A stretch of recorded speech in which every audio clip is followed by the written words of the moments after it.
Bonjour.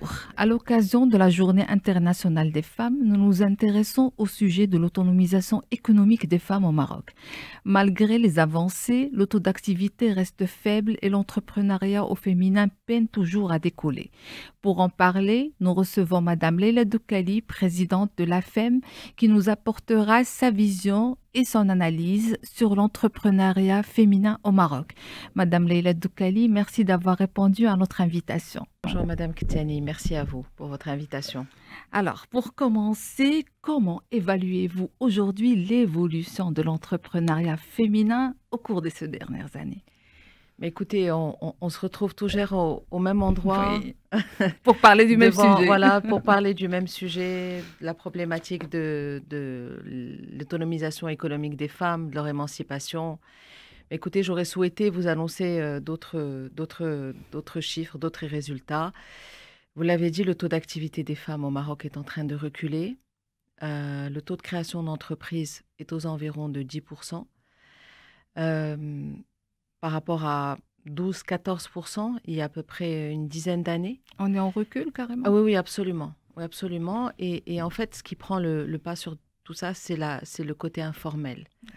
Parce que cette femme marocaine n'a pas la possibilité, a besoin de ce second salaire, parce que dans la catégorie socio-professionnelle moyenne, je sais que nous avons besoin de 2 salaires pour faire face aux dépenses de toute une famille.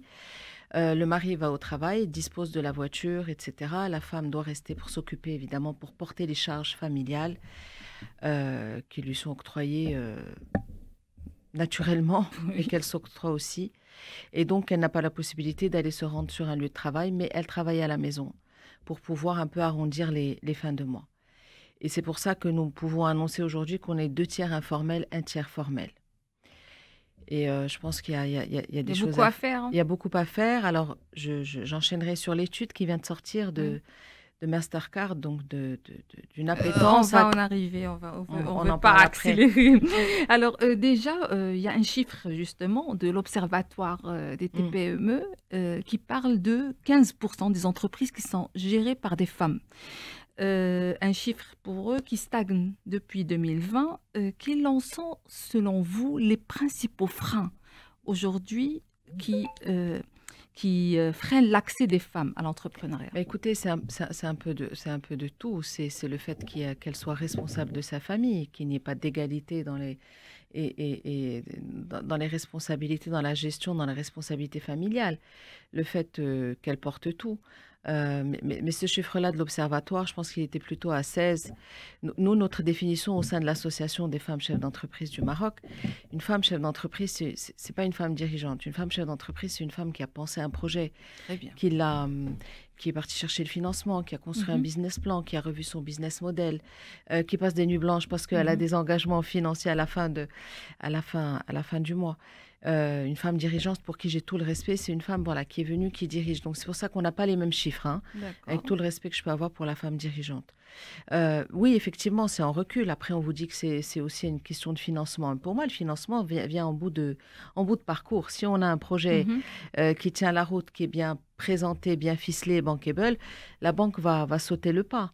Après, effectivement, il faut adapter, et c'est ce que je dis souvent, les formules bancaires aux spécificités de la femme. Oui.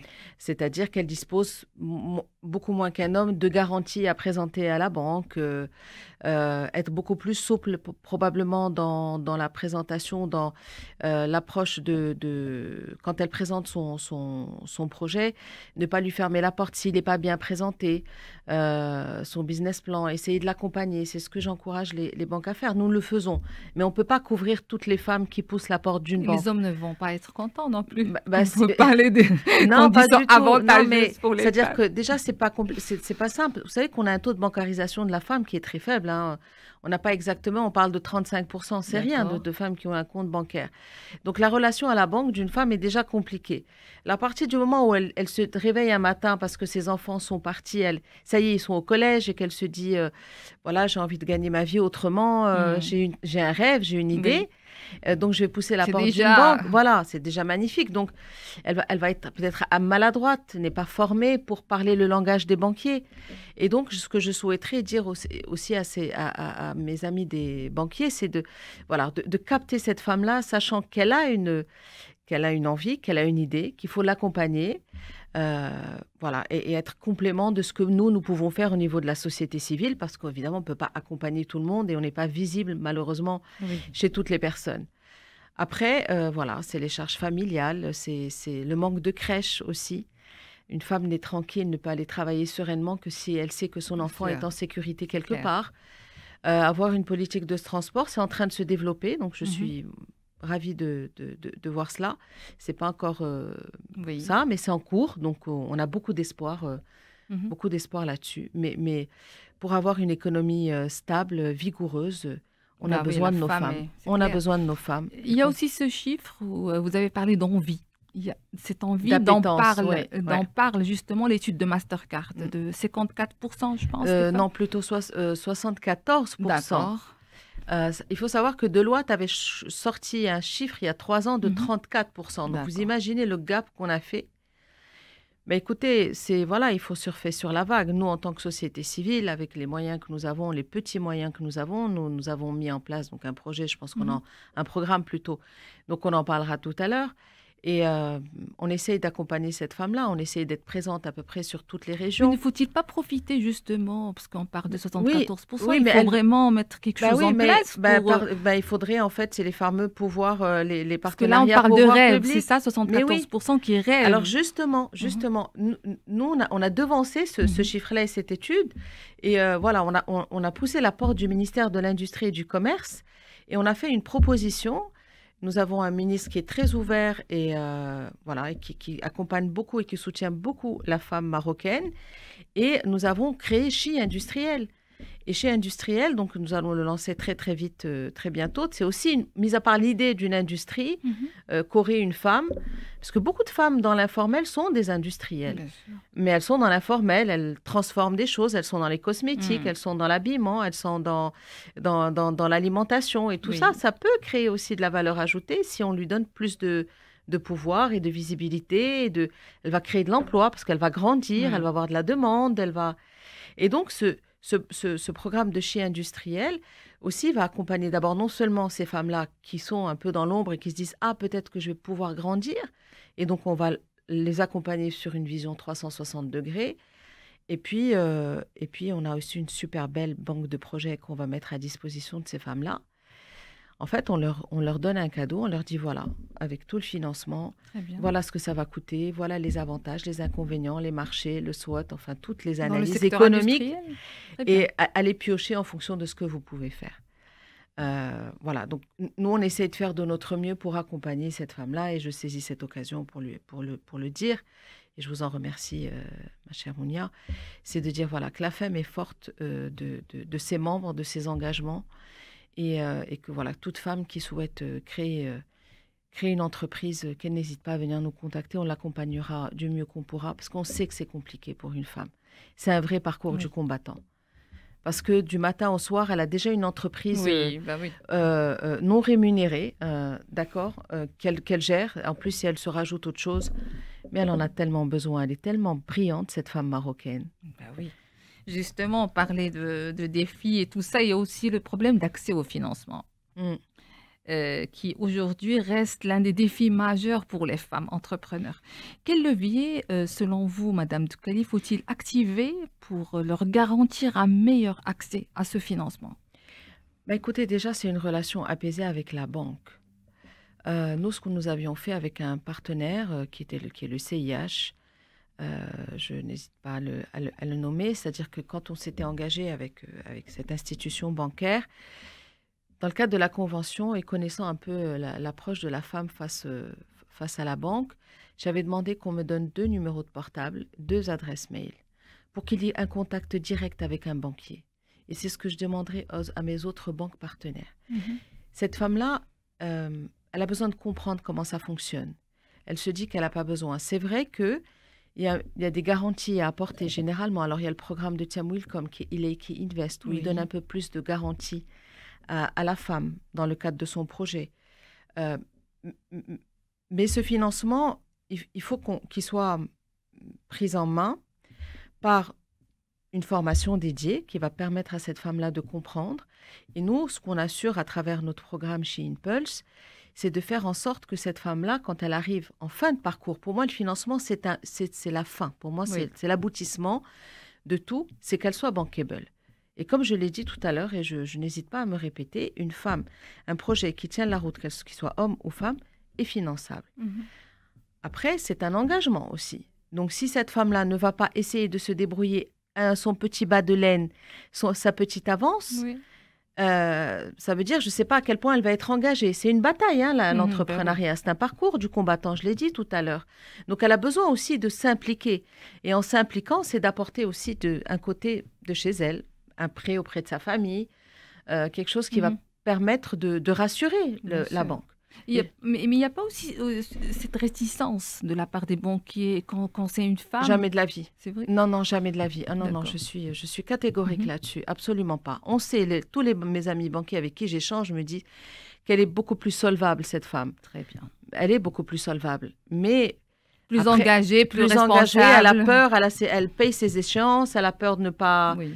de ne pas être à la hauteur vis-à-vis de sa banque. C'est sa priorité à elle, Mhm. c'est de payer ses employés et ses crédits.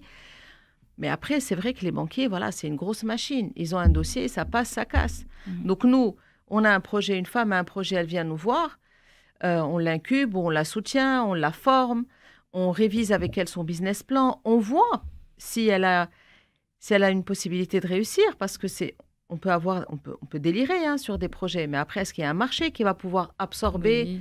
ce besoin-là? Et c'est à nous de tirer la sonnette d'alarme, de lui dire attention, peut-être qu'il faut revoir Très ton bien. modèle économique Donc pour c'est qu'il plus puisse. l'accompagnement qui.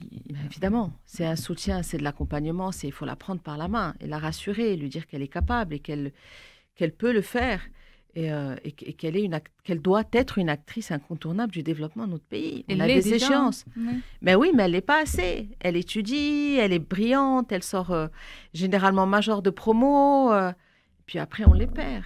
Mais c'est dommage. C'est un problème de mentalité, de culture, de. Bah, non, non, de poids, Surtout que de le taux culture, de d'activité tradition. aujourd'hui, Ben oui, mais parce que il est en voilà, recul. elle sort de ses études, elle se marie. Parce que voilà, nous, c'est Donc comme ça. c'est On est plus. dans notre Ouais. tête, c'est dans notre Mm. ADN. Après, elle a son premier enfant. Donc Après, c'est elle bon. arrête. Après, Mm. elle arrête. Voilà. Après, elle rentre chez elle parce que, comme je vous l'ai dit tout à l'heure, politique de transport, les crèches. Donc le problème vient aussi de la femme. Absolument, je confirme. Elle-même, hein, Ouais, avant tout à de. fait. Ouais, tout à fait. Et le problème vient de la femme parce qu'il faut qu'elle. Je suis désolée, mais un enfant Mhm. se fait à deux et les responsabilités Oui, doivent, se partagent. Oui. doivent être partagées. Exact. C'est pas toujours elle qui doit emmener l'enfant chez le pédiatre. C'est pas toujours lui. Voilà, c'est toujours elle qui peut prendre la voiture.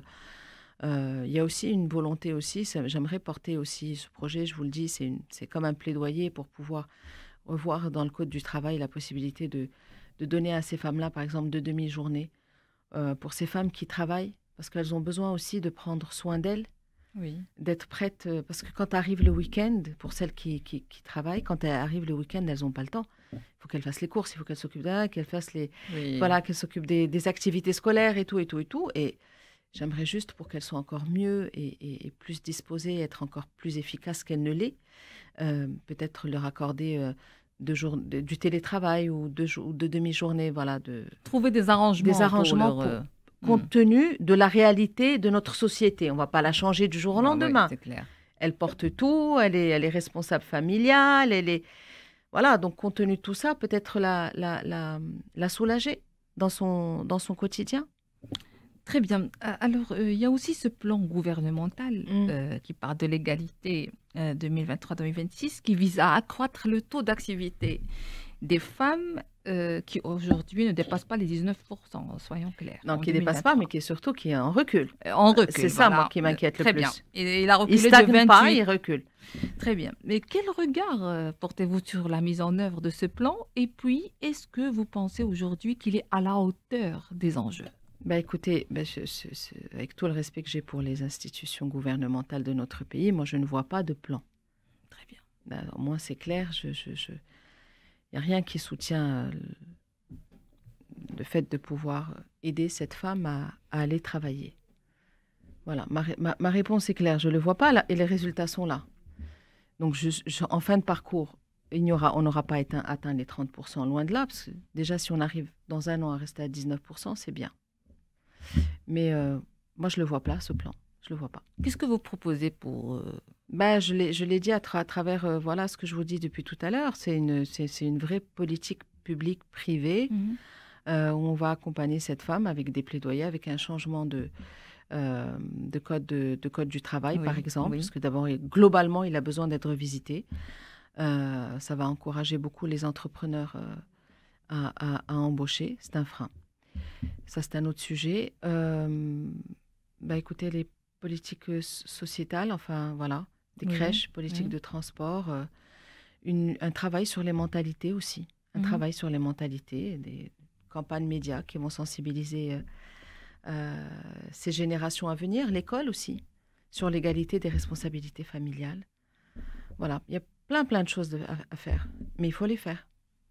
Il y a aussi, malgré les avancées et tout, il y a aussi cette présence de femmes qui est limitée au niveau des conseils d'administration et des grandes entreprises. Le plafond de verre. Voilà. Quelles sont selon vous les raisons? Est-ce qu'on a toujours ce fameux plafond de verre Je pense qu'il est là. Mais oui, mais je pense qu'il est là. Après, c'est une question de caractère et d'audace et de volonté. Et puis voilà, une femme, elle est stable dans son boulot. Elle sait que si elle va aller chercher plus de responsabilités, elle ne pourra pas rentrer à 18h chez elle tranquillement comme elle aurait fait auparavant.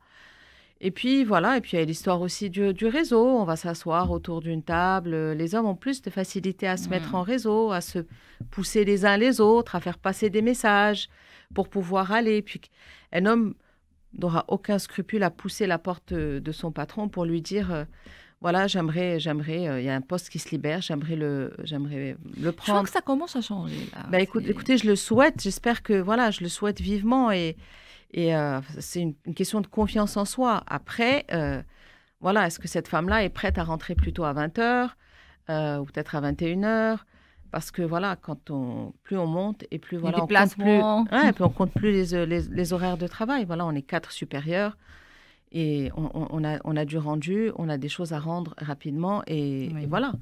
Donc plafond de verre, oui, il existe. Et puis, Christine Lagarde l'avait dit à l'époque où elle était, je pense, au FMI. Elle a dit pendant 12 ans de carrière, j'ai eu des hommes qui ont poussé ma porte, qui ont dit, voilà, je veux upgrader dans ma carrière. Oui. Jamais une femme n'a poussé la porte de son bureau. Voilà. Donc, c'est universel. C'est pas qu'une question de Maroc. Exactement. Donc, c'est pas que Maroc-Afrique, c'est plutôt un truc mondial. Complètement. Alors, il a la peau dure, apparemment, ce phénomène. Alors, on arrive aux initiatives qui ont été lancées. Et il y a beaucoup de programmes aussi, Forsante, en matière d'entrepreneuriat surtout. Ouais. Est-ce que vous pensez que ces programmes, c'est-à-dire, ils répondraient réellement aux besoins des femmes chefs d'entreprise? Oui, alors, nous, Força, on a travaillé dessus sur la région de Casablanca sur la région de Rabat, Salé, Kénitra. Et Tanger, Téton Al-Hoceima, donc avec nos représentations, les présidentes régionales de la FEM qui sont là-bas. Écoutez, bien sûr, parce qu'en fait, on a beaucoup touché aussi l'aspect rural, qu'on oublie souvent. Très bien. Et bien sûr que ça a été impactant. Nous, au niveau de la FEM, on a accompagné plus de 330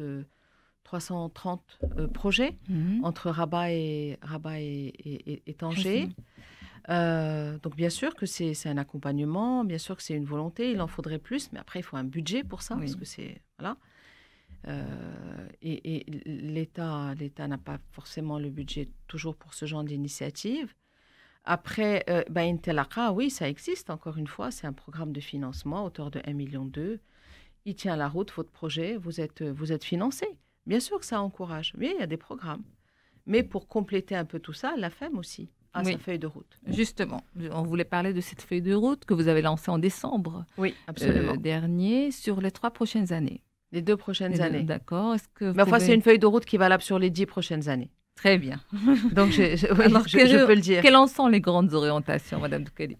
Mais écoutez, on a pris, on a mis du temps quand même à la sortir, mais c'est sur la base de l'écoute et de la réalité terrain. Et c'est pour ça qu'il est important et que je dis toujours, dès que j'ai la possibilité de le dire, aux instances gouvernementales d'assimiler, d'associer la société civile à des prises de décision, à la mettre autour d'une table pour des concertations, pour des projets qui doivent sortir. Donc, on a commencé par She Industriel, j'en ai parlé tout à l'heure. Donc, le programme s'appelle She Impulse. Globalement, il est porté par 5 axes stratégiques. Le premier, c'est She Industriel. Donc, on a poussé la porte, on a été force de proposition, on a poussé la porte du ministère et on a eu une écoute exceptionnelle. Donc, nous le portons avec le ministère. Après, nous avons She Start. Donc, c'est l'incubateur, AFEM, accélérateur aussi. Alors, ce n'est pas un incubateur comme les autres. Ce n'est pas un poste de travail, des horaires, un numéro. Non, c'est comme on l'a dit tout à l'heure. Pris par la main, former, encourager, accompagner cette femme-là qui va se lancer, soutenir. Très bien. Donc, c'est le volet psychologique aussi. Il y a aussi ce côté psychologique. Et puis, comme on est entouré, il y a beaucoup de femmes, les femmes du bureau, les femmes des commissions qui tournent. Donc, elles viennent voir ces femmes-là, les écouter tous les jours, chacune à tour de rôle. Et qui vont les aider. Parce qu'il y a des matins où elles ne vont pas vouloir, elles vont se dire, ça y est, j'abandonne parce que c'est trop lourd pour moi à la maison, ce qui arrive très souvent. Donc ça, c'est She Start. Après, nous avons She Learn, c'est une plateforme de e-learning en arabe et en français qui va permettre à ces femmes-là, sous des formats assez courts, de pouvoir écoutez, se mettre à jour sur des choses qui puissent des choses nécessaires pour l'entrepreneuriat, des modules.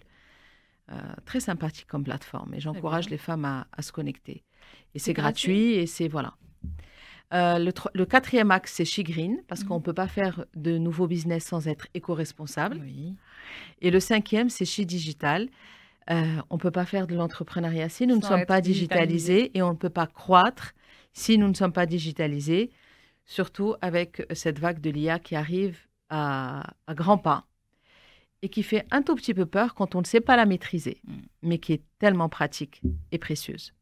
Très bien. Donc, les 5 axes, quels sont vos objectifs concrètement? Accroître, voir plus de femmes actives. Est-ce que vous avez des chiffres? Est-ce que vous avez des ambitions chiffrées? Atteindre combien, par exemple, d'ici? D'ici peut-être 2 ans, peut-être. Alors, c'est monter le taux, le remonter peut-être à 12%. Très bien. Ou 13 ou 15. On va voir. Inch'Allah, pourquoi on va essayer. Puis il y a le Maroc avec cette dynamique aussi de Coupe d'Afrique, de Coupe du Monde. Justement, quelle est votre vision? Écoutez, moi, ma vision, elle est au-delà de 2030. Donc, c'est à l'après 2030 qu'il faut préparer. La feuille de route de 2030, elle est claire. Après, c'est l'après 2030 parce qu'on peut avoir un retour de manivelle. Donc, il faut rester très vigilant. On va créer beaucoup d'emplois parce que voilà, les choses vont se construire. Le Maroc va être en ébullition. Et après, qu'est-ce qui va se passer? Donc, se concentrer sur l'après 2030. Moi, c'est ça l'objectif. Et l'entrepreneuriat au féminin? Écoutez, oui, non, on va l'encourager. On est là, on ne baisse jamais les bras. Nous, la femme, on a la peau dure. Il y a des femmes exceptionnelles qui m'entourent au quotidien, qui me soutiennent. Et puis voilà, on va jusqu'au bout des choses et on ne lâche absolument rien. Et c'est ce que je voudrais dire à ces femmes-là. Leur dire à quel point elles sont belles, elles sont précieuses, elles sont rigoureuses, elles sont brillantes. Et à quel point le Maroc a besoin d'elles pour se construire. Et il est déjà construit. Il va sur la voie est formidable. D'ailleurs, on nous l'envie. Mais il sera encore plus lumineux avec la présence des femmes. On va conclure sur cette note positive. Merci beaucoup, toujours. Madame Doukali. Merci, merci Mounia. De vous avoir reçu ici au studio. Merci à vous d'avoir suivi cette émission et puis rendez-vous la semaine prochaine avec un nouvel invité. À bientôt.